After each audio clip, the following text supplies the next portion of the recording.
You used to think that being green was a luxury for your company, but climate change has made you realize that you can no longer ignore it. The buzz is about becoming carbon neutral, but where do you start? Consider your drivers. Do you want to become carbon neutral for marketing reasons, for financial reasons, or to help save the planet? Simon Armitage of the Carbon Neutral Company believes your drivers will help you tailor your carbon reduction program and determine key performance indicators. This will help build a case for going carbon neutral. First, measure your carbon footprint, or get a specialist to do it for you. That primarily means taking account of your energy usage and emissions caused through travel. Before you begin, think about whether you're collecting the right data and whether it's readily accessible. When implementing any energy reduction measures, ensure you engage with your staff. It's much better if your people decide for themselves when it's sensible for them to travel, says Armitage. You'll also need them to participate in switching off the lights and other energy-saving measures. Set targets and show it's not a one-off exercise.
You used to think that being green was a luxury for your company, but climate change has made you realize that you can no longer ignore it.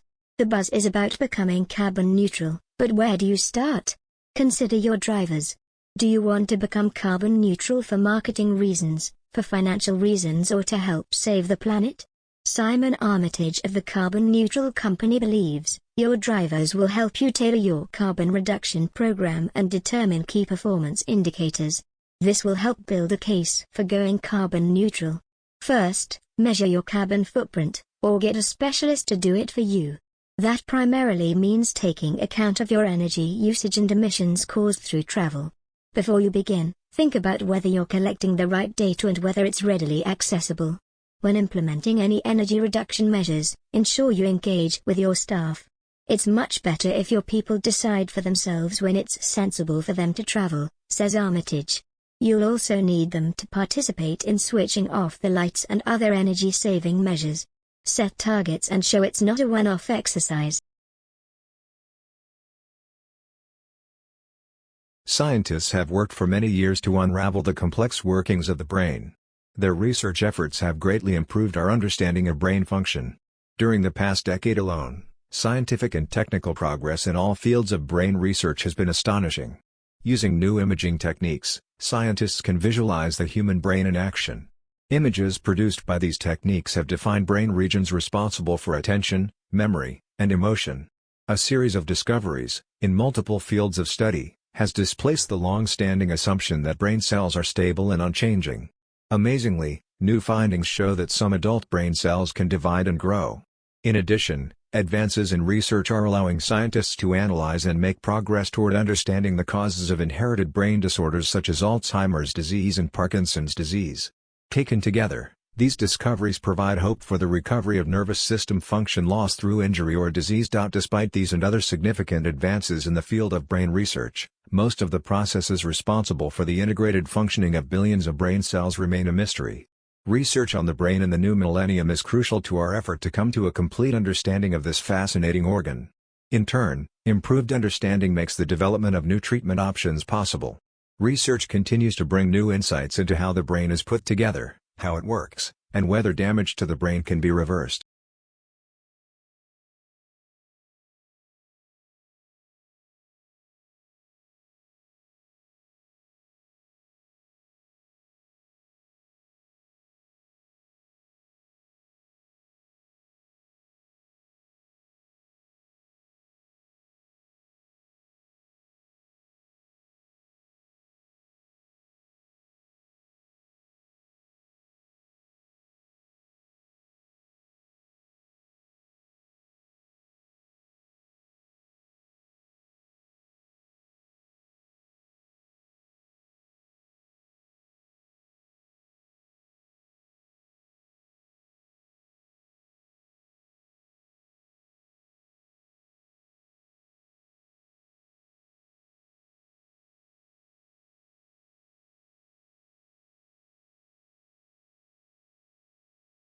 Scientists have worked for many years to unravel the complex workings of the brain.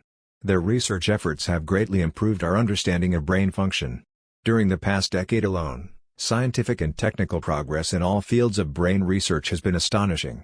Using new imaging techniques, scientists can visualize the human brain in action. Images produced by these techniques have defined brain regions responsible for attention, memory, and emotion. A series of discoveries, in multiple fields of study, has displaced the long-standing assumption that brain cells are stable and unchanging. Amazingly, new findings show that some adult brain cells can divide and grow. In addition, advances in research are allowing scientists to analyze and make progress toward understanding the causes of inherited brain disorders such as Alzheimer's disease and Parkinson's disease.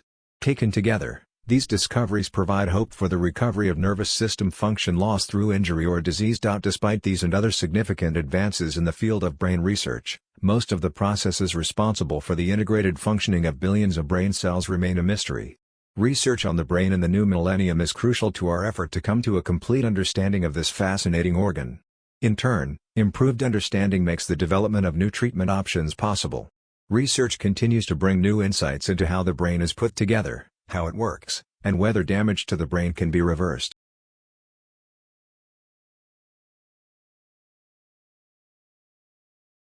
A country's standard of living generally depends on the size of its national income. Standards of living are measured by such things as the number of cars, televisions, telephones, computers, washing machines, and so on, for every 1,000 people. There is, however, no standard international index, which is why national income figures are used as a substitute.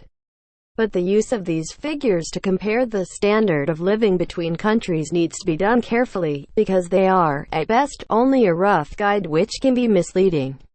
The main problem here is that it is necessary to have a common unit of measurement if any sort of comparison is to be made at all. It has become the custom to use the dollar, and each country currency is converted at its official exchange rate into a national income figure in dollars. Now, since the exchange rate is often set at an artificial level in relation to dollars, you are likely to end up with a figure that is useless for your purposes.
A country's standard of living generally depends on the size of its national income.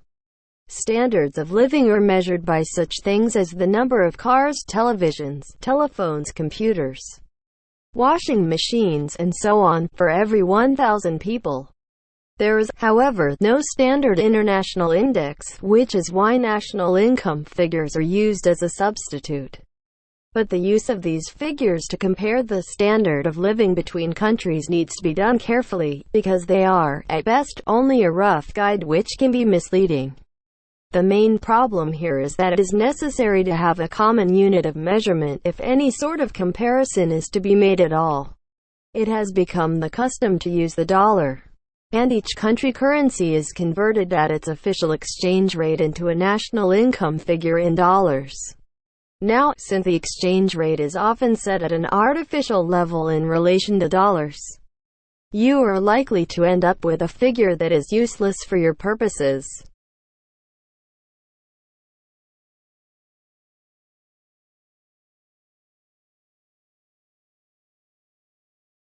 How do we measure efficiency? To economists, or to a certain type of economist, it is simply a question of profitability. Even when it concerns what most people consider a social provision such as public transport. What is lost when railway lines and bus routes to small, out-of-the-way communities are cut in the name of efficiency? After all, if a line or route is only used occasionally by a few people, it would be much cheaper to rip up the lines and let everyone use their cars. For many governments, the way to turn inefficient national services into profitable businesses has been to sell off these services and their responsibilities to private enterprises. Cost in terms of profit and loss is of course an important factor, but other factors need to be considered when dealing with the livelihoods of whole communities, however small. Among these are the social, environmental, human and cultural costs incurred by cutting off more remote communities from greater opportunities, including economic activities that benefit society as a whole. Taking away such links, the usual result of privatization, may well lead to economic benefits in the short term, but, as the last 20 to 30 years have shown, also leads to long-term social and cultural damage. Of course, no business with its eye on profits is going to waste money supporting underused services. Only large collective bodies such as national and local governments can do that. These services are, after all, a social provision, not businesses.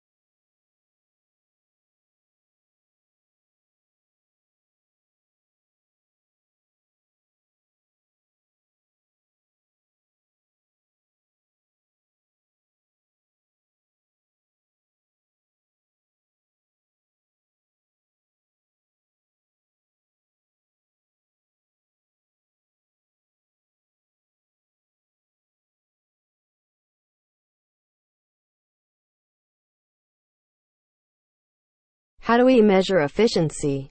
To economists, or to a certain type of economist, it is simply a question of profitability. Even when it concerns what most people consider a social provision such as public transport. What is lost when railway lines and bus routes to small, out-of-the-way communities are cut in the name of efficiency? After all, if a line or route is only used occasionally by a few people, it would be much cheaper to rip up the lines and let everyone use their cars. For many governments, the way to turn inefficient national services into profitable businesses has been to sell off these services and their responsibilities to private enterprises. Cost in terms of profit and loss is of course an important factor, but other factors need to be considered when dealing with the livelihoods of whole communities, however small. Among these are the social, environmental, human and cultural costs incurred by cutting off more remote communities from greater opportunities, including economic activities that benefit society as a whole. Taking away such links, the usual result of privatization, may well lead to economic benefits in the short term, but, as the last 20 to 30 years have shown, also leads to long-term social and cultural damage. Of course, no business with its eye on profits is going to waste money supporting underused services. Only large collective bodies such as national and local governments can do that. These services are, after all, a social provision, not businesses.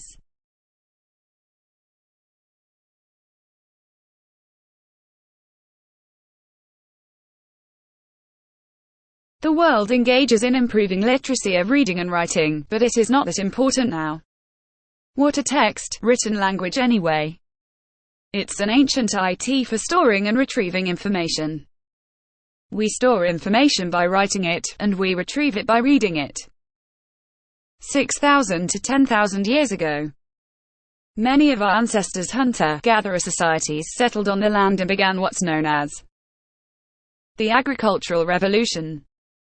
That new land settlement led to private property and increased production and trade of goods, generating a huge new influx of information. Unable to keep all this information in their memories, our ancestors created systems of written records that evolved over millennia into today's written language. But this ancient IT is already becoming obsolete. Text has run its historic course and is now rapidly getting replaced in every area of our lives by the ever-increasing array of emerging. It's driven by voice, video, and body movement rather than the written word. In my view, this is a positive step forward in the evolution of human technology, and it carries great potential for a total positive redesign of education.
The world engages in improving literacy of reading and writing, but it is not that important now.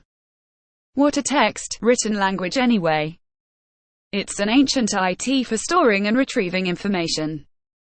We store information by writing it, and we retrieve it by reading it. 6,000 to 10,000 years ago, many of our ancestors' hunter-gatherer societies settled on the land and began what's known as the agricultural revolution. That new land settlement led to private property and increased production and trade of goods, generating a huge new influx of information. Unable to keep all this information in their memories, our ancestors created systems of written records that evolved over millennia into today's written language. But this ancient IT is already becoming obsolete. Text has run its historic course and is now rapidly getting replaced in every area of our lives by the ever-increasing array of emerging. It's driven by voice, video, and body movement rather than the written word. In my view, this is a positive step forward in the evolution of human technology, and it carries great potential for a total positive redesign of education.